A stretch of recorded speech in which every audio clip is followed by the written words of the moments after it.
saluer ici la présence du président de l'Assemblée nationale, mon jeune frère, Soro Kinafori Guillaume. Jeune frère Guillaume, merci à cette cérémonie de retrouvailles fraternelles.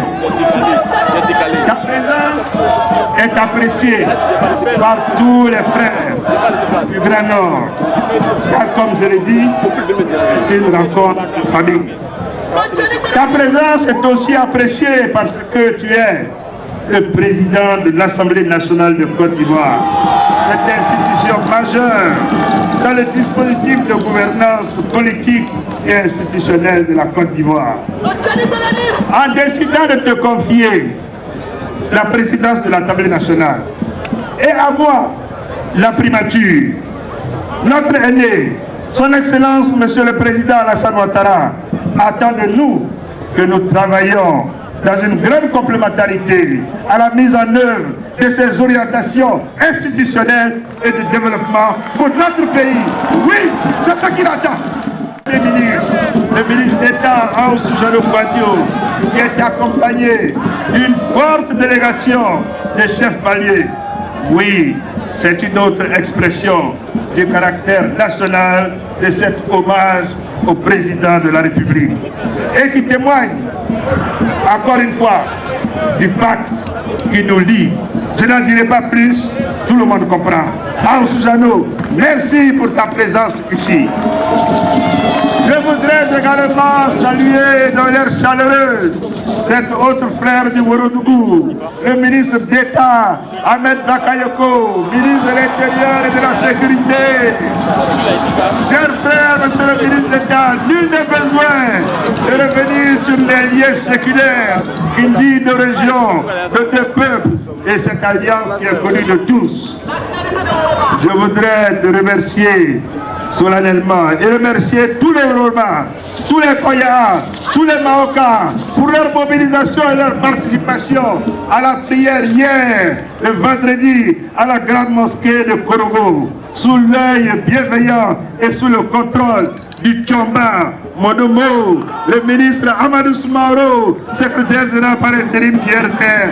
Oui, mais aussi avec la présence remarquée du ministre Sanogo Mamadou, ainsi que tous les cadres venus du Woroba. Et je voudrais citer mon ami et frère. Oui, je voudrais dire qu'à cette cérémonie étaient également présents tous les cadres, je dis bien tous les cadres du Woroba. Merci pour votre mobilisation, pour ces prières. Monsieur le ministre d'État, ministre de l'Intérieur et de la Sécurité, votre rôle, vous qui êtes en charge de la sécurité, est capital. Car sans sécurité, il n'y a pas de développement. Votre rôle, dis-je, est crucial dans la mise en œuvre du programme du président de la République. C'est pour cela que je voudrais vous dire que pour l'accomplissement de la mission qui nous est confiée par le chef de l'État, nous comptons sur votre dextérité pour que la paix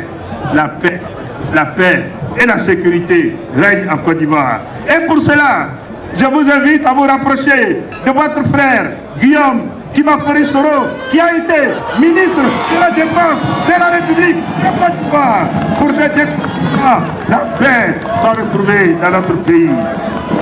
Pendant que le gouvernement est en action, vous entendez ici et là quelquefois des propos, vous entendez ici et là des préoccupations, vous lisez ici et là sur les réseaux sociaux un certain nombre de choses qui peuvent faire que vous puissiez douter. Je voudrais vous dire, ne doutez pas, ne doutez pas, ne doutez pas. Ayez confiance au président de la République ainsi que ce que nous avons vécu concernant nos militaires et nos fonctionnaires. La grande majorité des Ivoiriens a estimé que ces revendications et la grève, telles qu'elles ont été menées, n'étaient pas la meilleure approche parce que totalement donc excessif. Excessif, et cela est à bannir. Les revendications, même si certaines peuvent être légitimes, doivent rester dans leur expression, dans les grands principes de l'État moderne. Il y a des manières de revendiquer que l'on ne doit plus voir dans notre pays. Nous devons savoir garder notre calme et notre raison. Certaines pratiques font un tort incroyable et inestimable à notre pays. La violence doit être bannie. Elles envoient aux investisseurs nationaux et internationaux une image qui n'est pas bonne de la Côte d'Ivoire. Je me réjouis de la bonne avancée des discussions avec les militaires. Je voudrais leur passer ce message en notre nom à tous ici présents, au nom de tous les chefs traditionnels et religieux, au nom de tous les martyrs de notre combat, au nom du président de la République. Plus jamais ça en Côte d'Ivoire. Plus jamais ça en Côte d'Ivoire. Plus jamais ça en Côte d'Ivoire. Que je vais recevoir à l'occasion de ce séjour pour que nous puissions nous parler, nous continuons de parler franchement.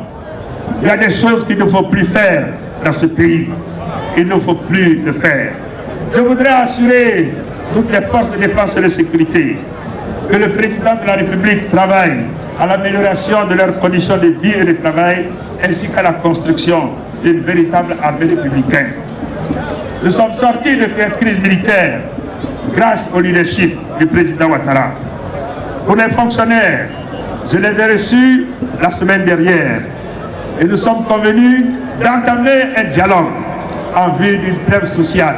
Nous avons besoin de cette trêve sociale pour mettre en œuvre le programme du gouvernement qui permettra d'améliorer les conditions de vie de tous les Ivoiriens. Cette trêve sociale permettra de faire en sorte que les fruits de la croissance redescendent et que chacune et chacun des Ivoiriens puisse ressentir ce que s'appelle l'émergence et l'avancée vers l'émergence. Mais il faut la paix, la stabilité, il faut la paix, la stabilité. Nous sommes donc tous convaincus que nous devons continuer ce dialogue. Je lance donc cet appel aux fonctionnaires pour dire que le message de la trêve sociale dont nous avons parlé sera donc exécuté. Le mardi prochain, le ministre de la fonction publique et une délégation gouvernementale recevra les fonctionnaires pour que le début des discussions s'engage pour que nous arrivions à la signature d'une vraie trêve sociale au niveau de la Côte d'Ivoire pour nous permettre de travailler.